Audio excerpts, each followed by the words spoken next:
Okay, so welcome to this, our holiday party and panel and reunion for the Radio City Music Hall Corps de Ballet, the unsung heroines of the music hall.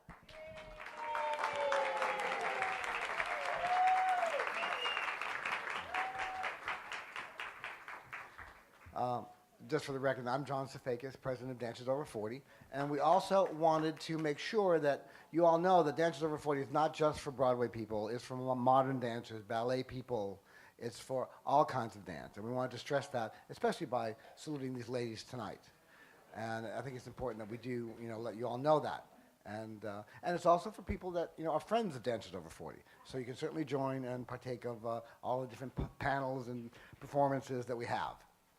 So without further ado, I will introduce you to Miss Janice Herbert, a longtime member of Dancers Over 40. And it was her idea, to put this all together.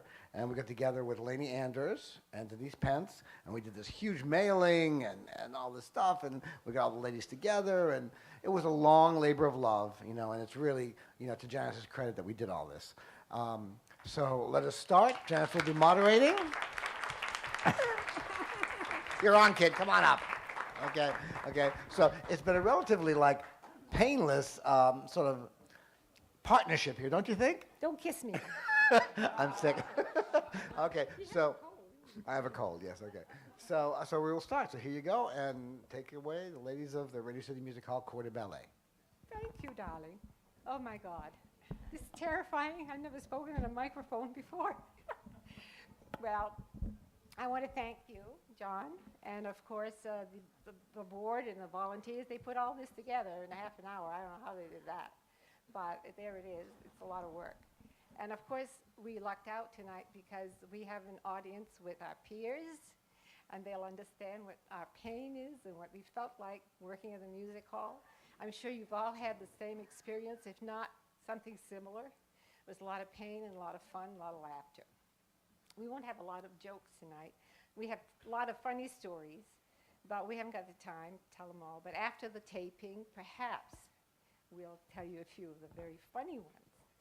Anyway, we've decided to do this many years ago. We tried, and we wanted to get this on film, and so we had this plan, you see.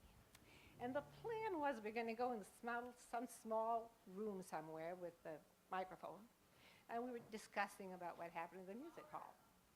Discussing what was happening at the music hall. However, we never intended to entertain anyone. We simply wanted to get the facts in on the tape. So obviously, this is not a small room somewhere, and we really are over the moon because we didn't expect to do anything like this. It's absolutely phenomenal.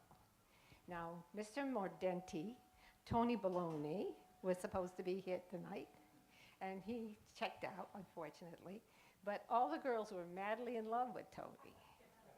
And so we all had a crush on him, and he did 2 ballets at the music hall. He did a Mozart piece, was a very classical, lovely piece. And the second one, believe it or not, was in a garden with vegetables. And guess who the vegetables were? Us. We were tomatoes and cucumbers and celery and mushrooms. It was really awful. And it was so bad that we tell our friends, don't come. It's the worst possible ballet we ever did then. It's horrible. But he was darling. He was a spider. I don't know, did he have 8 legs or something? I can't remember. He had a lot of legs. He was a spider. And he was supposed to frighten Little Miss Muffet. Little Miss Muffet danced with him, so we all wanted to be Little Miss Muffet because we were in love with Tony. But luck would have it, it was Jeanette Aquilina who had the part. So we promptly started to hate Jeanette Aquilina. But anyway, it was a wonderful time, and I'm sorry he's not here. The music hall was open with the Ballet Corps for 42 years without stopping. There was not one day. I mean, it was never closed. It was always open.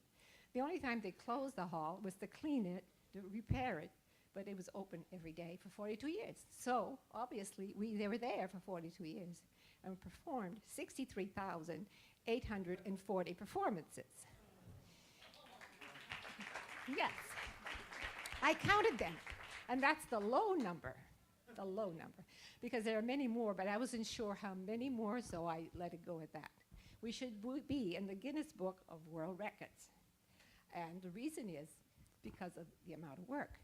But obviously, and oddly enough, nobody knows we ever existed.